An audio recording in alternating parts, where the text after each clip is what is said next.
कहानी की शुरुआत होती है लूकस नाम के एक प्रोफेशनल स्नाइपर से, जो एक पहाड़ी के ऊपर लेटकर अपने टारगेट पर निशाना साधने की कोशिश कर रहा है। उसका मिशन है डोरमोफ नाम के एक आदमी को मार गिराना, जिसे एजेंसी ने एक बहुत ही खतरनाक आतंकवादी घोषित किया है। डोरमोफ इस वक्त एक ट्रेन में सफर कर रहा है और बेल्जियम जा रहा है। उस ट्रेन के अंदर लूकस का साथी मोरिनो भी मौजूद है, जो उसे लगातार टारगेट की मूवमेंट की पल पल की जानकारी दे रहा है। सब कुछ एकदम प्लान के मुताबिक चल रहा होता है, लेकिन तभी अचानक से एक छोटी बच्ची डोरमोफ के एकदम सामने आ जाती है। अब सिचुएशन बहुत ज्यादा नाजुक हो जाती है। ट्रेन बस कुछ ही सेकंड में एक अंधेरी सुरंग के अंदर जाने वाली है। अगर अभी गोली नहीं चली तो मिशन पूरी तरह से फेल हो सकता है, लेकिन अगर निशाना जरा भी चूका तो एक मासूम की जान जा सकती है। एकदम आखिरी पल में लूकस ट्रिगर दबाता है, गोली सीधे डोरमोफ को जा लगती है और मिशन पूरा हो जाता है। मिशन के बाद मोरिनो उसकी बहुत तारीफ करता है, क्योंकि जो काम 6 स्नाइपर्स मिलकर भी नहीं कर पाए थे, वो काम लूकस ने अकेले कर दिखाया। लेकिन लूकस कहता है कि मेरा निशाना उसके सर पर मारने का था, लेकिन गोली उसकी गर्दन में जा लगी। अगर मेरा निशाना जरा सा भी चूक जाता तो वो गोली उस बच्ची को लग सकती थी। इसी खौफ की वजह से वो फैसला करता है कि अब वो यह खतरनाक काम हमेशा के लिए छोड़ देगा और एक शांत जिंदगी जीने की कोशिश करेगा। कुछ दिनों बाद लूकस से मिलने उसका मैनेजर डेल पैटरसन आता है। लूकस उसे बताता है कि वो यह काम छोड़ना चाहता है, क्योंकि अब वो इस खून खराबे वाली जिंदगी से पूरी तरह थक चुका है। अगले दिन लूकस एक हार्बर पहुंचता है और वहां से एक बोट किराए पर लेता है। वो अपने पुराने दोस्त जैक से मिलने जा रहा था। वहीं हार्बर पर उसकी मुलाकात डेनी नाम की एक लड़की से होती है, जो असल में CIA की एक एजेंट है। लेकिन फिलहाल वो अपनी असली पहचान छिपाकर लूकस पर खुफिया नजर रख रही थी। जैक से मुलाकात के दौरान लूकस को एक चौंकाने वाली बात पता चलती है। जैक बताता है कि जिसे लूकस ने आतंकवादी समझकर मारा था, वो असल में एक मशहूर साइंटिस्ट था और वो पूरी तरह बेगुनाह था। यह सच्चाई सुनकर लूकस हैरान रह जाता है। उसे समझ नहीं आता कि एजेंसी ने उससे इतना बड़ा झूठ क्यों बोला। वो जैक से पुख्ता सबूत मांगता है। जैक उसे यूरी नाम के एक आदमी का पता देता है, जो इस सच्चाई को साबित कर सकता है और फिलहाल हंगरी में रहता है। लेकिन उन दोनों को यह पता नहीं होता कि उनकी पूरी बातचीत एक ड्रोन के जरिए छुपकर सुनी जा रही है। ड्रोन के पीछे जेनेट है, जो CIA की हेड है, और क्ले है, जो जेमिनाई कंपनी का CEO है। ये वही कंपनी है जिसके लिए लूकस इतने सालों से काम करता था। दोनों मिलकर फैसला करते हैं कि अगर लूकस को सच्चाई पता चल गई तो वो उनके लिए एक बहुत बड़ा खतरा बन सकता है। इसलिए वो उसे रास्ते से हटाने की योजना बनाते हैं। उधर जब लूकस अपनी बोट पर लौटता है तो उसे स्टीयरिंग के नीचे एक छोटा सा छुपा हुआ माइक मिलता है। अब उसे पूरा यकीन हो जाता है कि कोई उसकी जासूसी कर रहा है। वो डैनी के पास जाता है और उससे सवाल करता है कि क्या तुम मेरी जासूसी कर रही थी, लेकिन डैनी हर सवाल को बहुत सफाई से मना कर देती है। लूकस को अब एहसास हो जाता है कि यह मामला जितना सीधा दिख रहा है उससे कहीं ज्यादा बड़ा है। अब तक की घटनाओं के बाद लूकस को अपनी गलती का एहसास होता है। उसे समझ आता है कि उसने डैनी पर बिना सबूत शक करके जल्दबाजी कर दी। वो डैनी से माफी मांगता है और माहौल हल्का करने के लिए उसे एक डेट पर चलने को कहता है। डैनी थोड़ी झिझक के बाद मान जाती है। शाम को दोनों डिनर पर मिलते हैं, लेकिन ये कोई आम डिनर नहीं होता। डिनर के दौरान लूकस चुपचाप डैनी के सामने उसकी असली CIA वाली ID निकाल कर रख देता है। अब छुपाने को कुछ नहीं बचता। डैनी मान लेती है कि वो CIA एजेंट है और उसे लूकस पर नजर रखने का काम सौंपा गया था, लेकिन वो यह भी वादा करती है कि अब वो उसकी जासूसी बिल्कुल नहीं करेगी। डिनर खत्म होता है और दोनों अलग अलग अपने घर लौट जाते हैं। उसी रात जेनेट के हथियारबंद लोग जैक की बोट पर पहुंचते हैं और जैक और उसकी गर्लफ्रेंड को बेरहमी से मार डालते हैं। वजह एकदम साफ थी, जैक ने लूकस को सच बता दिया था। दूसरी तरफ अपने घर में गहरी नींद में सो रहा लूकस अचानक एक हल्की सी आहट से जाग जाता है। वो महसूस करता है कि कोई उसके घर के अंदर घुस आया है। बिना देर किए वो मोरिनो को फोन करता है और उसे तुरंत वहां से भाग जाने को कहता है, लेकिन इससे पहले कि मोरिनो पूरी बात समझ पाता, उसे भी मार दिया जाता है। अब लूकस समझ चुका है कि यह सीधा एक क्लीन अप ऑपरेशन है। वो अपनी बंदूक निकालता है और घर में घुसे एजेंट्स को मौत के घाट उतार देता है। इसके बाद वो सीधे भागकर डैनी के घर पहुंचता है। डैनी को गहरी नींद में सोता देखकर लूकस समझ जाता है कि उसने यह हमला प्लान नहीं किया था। अगर वो साजिश में शामिल होती तो इस वक्त जाग रही होती। इसका मतलब साफ है कि अब डैनी की जान भी खतरे में है। वो डैनी को जगाता है और कहता है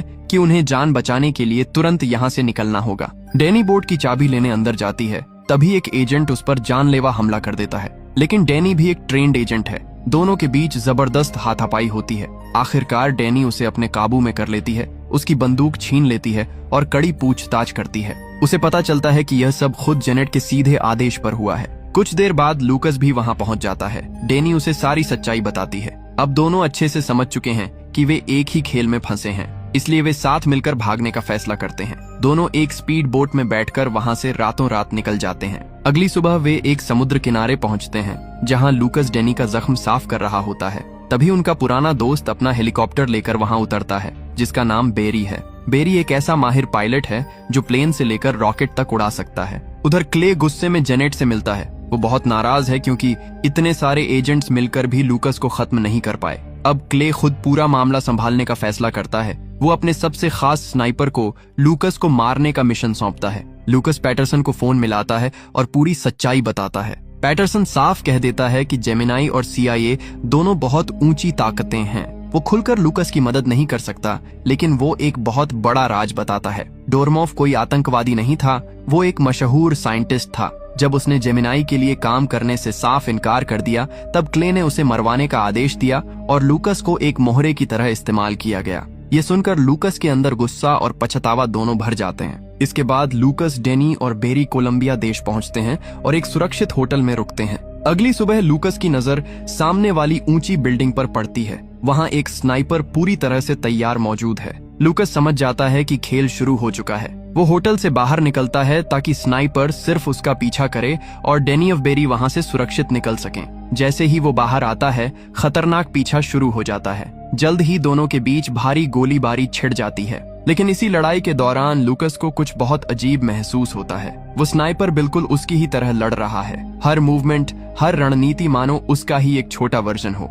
मौका मिलने के बावजूद लूकस उसे मारता नहीं है। वो चुपचाप पीछे हट जाता है। लेकिन वो जूनियर स्नाइपर हार नहीं मानता और लगातार उसका पीछा करता रहता है। लंबी दौड़ भाग के बाद जूनियर आखिरकार लूकस को घेर लेता है। लेकिन तभी वहां कोलंबिया की पुलिस पहुंच जाती है और लूकस गिरफ्तार हो जाता है। कुछ देर बाद डेनी पुलिस स्टेशन पहुंचती है। वो अपना CIA बैज दिखाती है और लूकस को अपने साथ बाहर ले जाती है। अब तीनों, लूकस, डेनी और बेरी, हंगरी के लिए निकल पड़ते हैं ताकि यूरी से मिलकर जेमिनाई का पूरा सच दुनिया के सामने ला सकें। सफर के रास्ते में डेनी चुपचाप लूकस से एक सवाल पूछती है, क्या वो जूनियर स्नाइपर असल में तुम्हारा बेटा है? डेनी के सवाल पर लूकस सख्ती से इनकार कर देता है। वो कहता है कि मुझे इस बारे में कुछ भी नहीं पता और ना ही मेरा दुनिया में कोई बेटा है। लेकिन दूसरी तरफ जूनियर सीधा क्ले के घर पहुंचता है। क्ले खुद उसकी मरहम पट्टी कर रहा होता है। जूनियर के मन में अब कई सवाल उठ चुके हैं। उसकी और लूकस की स्किल्स, मूवमेंट, सोचने का तरीका, सब कुछ इतना ज्यादा एक जैसा क्यों है? जब वो क्ले से यह सीधे सवाल करता है तो क्ले बात को टालने की कोशिश करता है। वो कहता है कि इन सब बातों पर ध्यान मत दो।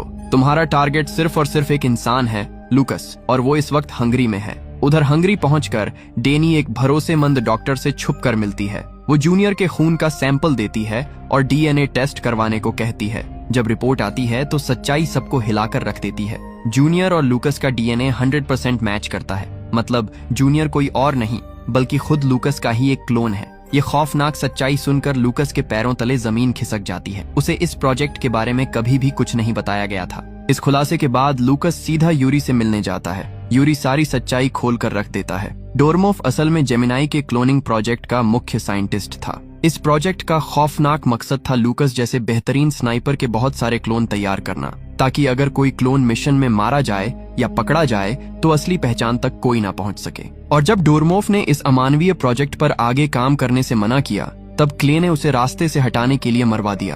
अब लूकस को सब समझ आने लगता है। उसे इतने सालों तक एक मोहरे की तरह इस्तेमाल किया गया था। सच्चाई जानने के बाद लूकस का खून खौल उठता है और वो एक प्लान बनाता है। वो चाहता है कि जूनियर से आमने सामने मिलकर उसे पूरी सच्चाई बताए। वो किसी तरह जेनेट तक एक मैसेज पहुंचाता है और एक डील रखता है, मेरी और उस जूनियर की मीटिंग कराओ, बदले में तुम्हारी एजेंट सुरक्षित लौट आएगी, वरना हालात तुम्हारे खिलाफ बहुत बुरे हो जाएंगे। मजबूरी में जेनेट तैयार हो जाती है। रात के अंधेरे में एक सुनसान गार्डन में जूनियर और डेनी की मुलाकात होती है। जूनियर पूरी तलाशी लेता है, लेकिन लूकस वहां सामने नहीं आता। जूनियर डेनी को बंदूक की नोक पर एक सुरंग में ले जाता है और लूकस को अंदर आने की चुनौती देता है। साथ ही वो सुरंग के रास्ते में एक ग्रेनेड फिट कर देता है ताकि जैसे ही लूकस अंदर आए वो धमाके में हमेशा के लिए खत्म हो जाए। कुछ ही पलों बाद सुरंग में एक जोरदार धमाका होता है। जूनियर जब संतुष्टि के साथ अंदर जाकर लाश देखने पहुंचता है, तभी अचानक पीछे से लूकस उसकी तरफ बंदूक तान देता है। असल में डेनी ने अपने दांतों के बीच एक माइक्रो माइक छुपाया हुआ था। लूकस बाहर से उनकी पूरी बातचीत सुन रहा था। धमाके से पहले ही उसने खुद को बहुत चालाकी से बचा लिया था। अब दोनों का आमना सामना होता है। लूकस कहता है, मैं तुम्हें मारना नहीं चाहता क्योंकि तुम असल में मैं ही हो। क्ले तुम्हारा असली पिता नहीं है, उसने तुम्हें सिर्फ अपने गंदे फायदे के लिए एक लैब में बनाया है। वो बताता है कि 25 साल पहले क्ले ने धोखे से उसका ब्लड सैंपल लिया था। मकसद था कि जब असली लूकस बूढ़ा हो जाए तो उसे जवान क्लोन से रिप्लेस किया जा सके। वो भरोसा दिलाने के लिए यह भी कहता है कि उसे मधुमक्खियों से भयंकर एलर्जी है और उसे बेवजह किसी को मारना बिल्कुल पसंद नहीं। जूनियर कुछ पल के लिए डगमगाता है, लेकिन फिर सच मानने से इनकार कर देता है। वो दोबारा पागल होकर हमला करता है। दोनों के बीच जबरदस्त फाइट होती है और लड़ते लड़ते दोनों गहरे पानी में जा गिरते हैं। जूनियर लगभग लूकस को डुबोकर मारने ही वाला होता है कि डेनी बीच में आ जाती है और लूकस की जान बचाती है। मौका देखकर जूनियर वहां से तुरंत भाग जाता है। अब जूनियर सीधा भागकर जेमिनाई के हेडक्वार्टर पहुंचता है और क्ले से आंखों में आंखें डालकर सच्चाई मांगता है। क्ले मान लेता है कि हाँ, तुम एक क्लोन हो, लेकिन मैंने तुम्हें इसलिए सच नहीं बताया ताकि तुम इमोशनली कमजोर ना पड़ो। मैं चाहता था कि तुम दुनिया के सबसे मजबूत इंसान बनो। वो अपनी मीठी बातों से जूनियर को फिर यकीन दिलाता है कि चाहे वो क्लोन हो, लेकिन उसने हमेशा उसे अपने सगे बेटे की तरह ही माना है। जूनियर प्यार का भूखा था, इसलिए एक बार फिर क्ले के झांसे में आ जाता है। कुछ समय बाद वो क्ले के कहने पर दोबारा लूकस को ट्रैक करता है। इस बार वो उसे मधुमक्खी के उस खतरनाक जहर से इन्फेक्ट कर देता है। लूकस जमीन पर गिरकर तड़पने लगता है। जूनियर ये सब देखकर समझ जाता है कि एलर्जी बिल्कुल वही है, दर्द वही है, कमजोरी भी वही है। अब उसे 100% यकीन हो जाता है कि वो सच में लूकस का ही क्लोन है और उसी पल उसके अंदर का इंसान जाग उठता है। वो तुरंत उसे एंटीडोट देता है और लूकस की जान बाल बाल बच जाती है। इसके बाद जूनियर एक और बड़ा राज बताता है। कई साल पहले क्ले ने लूकस की बॉडी में बहुत चालाकी से एक ट्रैकर फिट किया था ताकि वो उसे कभी भी ट्रैक कर सके। जूनियर अब पूरी तरह क्ले का सच जान चुका था, इसलिए उसने बड़ी सावधानी से लूकस की बॉडी में लगा हुआ वो ट्रैकर निकाल दिया। अब उसका इरादा एकदम साफ था, किसी भी तरह क्ले को खत्म करना और इस खतरनाक क्लोनिंग प्रोजेक्ट को हमेशा के लिए बंद करना। इसके बाद लूकस, जूनियर, डेनी और बेरी चारों मिलकर पास के शहर की तरफ बढ़ने लगते हैं। लेकिन क्ले इतनी आसानी से हार मानने वाला नहीं था। रास्ते में जूनियर के फोन पर अचानक क्ले की कॉल आती है। वो कहता है, अपनी गाड़ी से तुरंत बाहर निकल जाओ, अभी। और तभी खौफनाक सच्चाई सामने आती है। शहर के एंट्री पॉइंट पर एक भारी भरकम आर्मी टैंक पहले से ही उनका इंतजार कर रहा था। जैसे ही उनकी गाड़ी शहर में दाखिल होती है, टैंक सीधा उन पर एक खतरनाक मिसाइल दाग देता है। भयानक धमाका होता है और गाड़ी हवा में उछल जाती है। लूकस, डेनी और जूनियर अपनी फुर्ती से किसी तरह बच जाते हैं, लेकिन बेरी, उनका पुराना दोस्त, इस भयानक हमले में मारा जाता है। बेरी की मौत लूकस के दिल पर गहरा और ना भरने वाला वार करती है। धमाके के तुरंत बाद जेमिनाई के हथियारों से लैस सोल्जर्स चारों तरफ से उन्हें घेर लेते हैं। क्ले बिना हिचकिचाए ऑर्डर देता है कि सबको गोलियों से भूनकर खत्म कर दो और फिर गोलियों की भयंकर बारिश शुरू हो जाती है। लूकस और डेनी तुरंत अपनी पोजीशन लेते हैं। दोनों एक शानदार टीम की तरह लड़ते हैं, हर शॉट सटीक,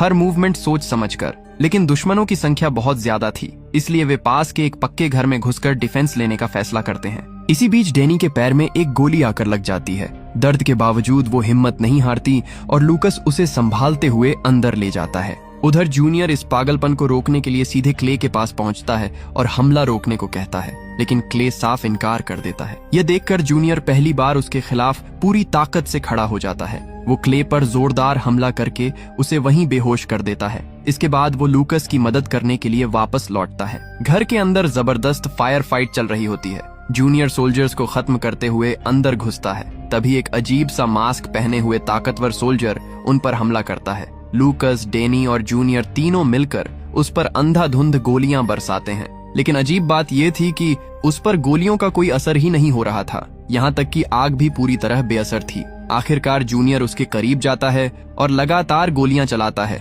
जब तक कि वो जमीन पर गिर नहीं जाता। जब वे उसका भारी मास्क हटाते हैं तो सब सन्न रह जाते हैं। वो सोल्जर भी लूकस का ही एक और क्लोन था और उम्र में जूनियर से भी ज्यादा छोटा। इसका मतलब बहुत भयानक था।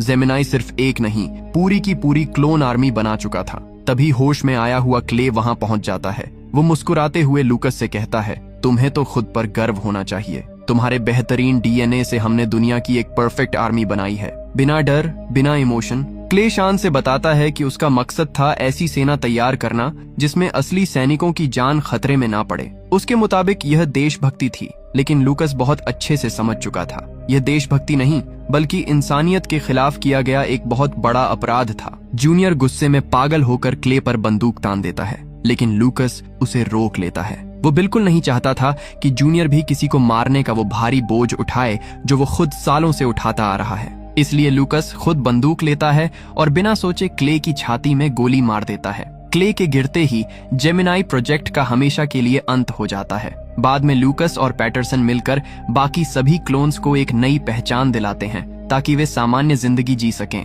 न कि किसी ताकतवर इंसान के हथियार बनकर। फिल्म के एकदम आखिरी सीन में हम एक खूबसूरत कॉलेज कैंपस देखते हैं। डैनी और लूकस वहां खड़े हैं। लूकस ने जूनियर का एडमिशन वहां करवा दिया है। अब दुनिया के लिए उसका नाम जैक्सन ब्रोगन है। वो अब किसी का क्लोन या परछाई नहीं, बल्कि अपनी खुद की पहचान के साथ एक नई जिंदगी शुरू कर रहा है और कहानी यहीं खुशी खुशी खत्म होती है। तो दोस्तों, आपको ये कहानी कैसी लगी कमेंट करके जरूर बताना और इसी तरह की कहानियों के लिए हमारे चैनल को सब्सक्राइब जरूर करना। मिलते हैं किसी नए दिन एक नई कहानी के साथ।